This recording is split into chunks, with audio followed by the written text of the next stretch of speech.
Belasan anggota koperasi unit desa yang merupakan petani kebun sawit datangi Polda Sumsel setelah uang kas mencapai 11 miliar rupiah yang semestinya digunakan untuk replanting raib digunakan oleh pengurus mereka sendiri. Kedatangan mereka mempertanyakan proses penanganan perkara raibnya kas 11 miliar rupiah itu yang kini berkas telah P19 dengan tersangka Wiono dan Sairoaji, merupakan pengurus KUD Serba Usaha Desa SP2 Gading Raja, Pedamaran Timur, Oki.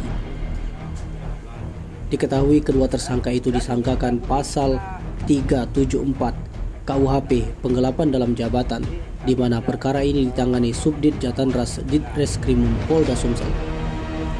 Menurut Sarto, Ketua KUD Serba Usaha yang sekarang mengatakan perkara ini telah dilaporkan sejak Maret 2022 lalu, sementara Wiono dan Sairoji baru ditangkap dan dilakukan penahanan pada pertengahan September 2022 lalu.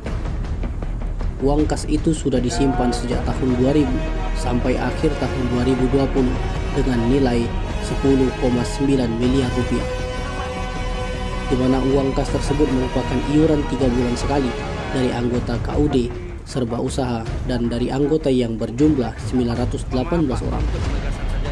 Diceritakan Sarto, raibnya uang kas tersebut baru disadari setelah para anggota KUD hendak menggunakan uang kas tersebut untuk membiayai replanting kebun sawit. Sarto menyayangkan pasal yang dikenakan terhadap kedua tersangka tersebut adalah penggelapan dalam jabatan.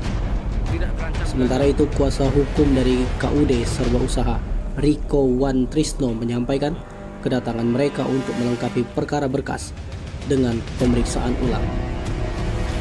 Bahkan menurut Riko, akibat raibnya uang kas tersebut membuat biaya replanting menggelembung dan membengkak. Ini warga kami dari Desa Gading Raja, sebagai kepala Desa Gading Raja, mengenai masalah ini kami di desa sudah pernah menyelesaikan, namun sampai sekarang ini belum ada penyelesaiannya.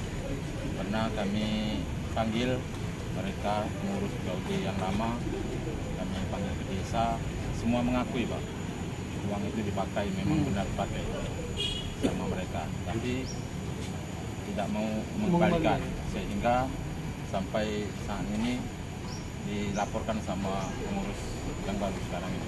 Dipakai untuk apa Pak? Dana itu kan banyak. Dalam pengakuan, kalau yang bendahara uang itu nggak ada penjelasan, tapi di situ diakui bahwa uang itu dipakai Untuk kepentingan pribadi? Ya, untuk yang pribadi. Kalau pengurus lama, uang itu dipakai untuk dan untuk pinjaman apa itu? Ke bank Swiss. Ya, ke bank Swiss, makanya ibarat itu tanpa persetujuan anggota. Uang itu digunakan untuk bisnis lah, untuk pakaian. Jangan pribadi Pak. Ya, itulah untuk Uang itu pribadi. diambil sejak tahun berapa Pak? Gimana Pak? Uangnya diambil sejak tahun berapa dan Uang itu lama sekali dikumpulkan, dari 30% hasil dari hasil Panen. per bulan hasil dari kebun sawit. semenjak ini dibentuk? Ya, sejak KUD berdiri. Berarti yang ditangkap itu Pak? Tim Liputan Sumsel TV melaporkan.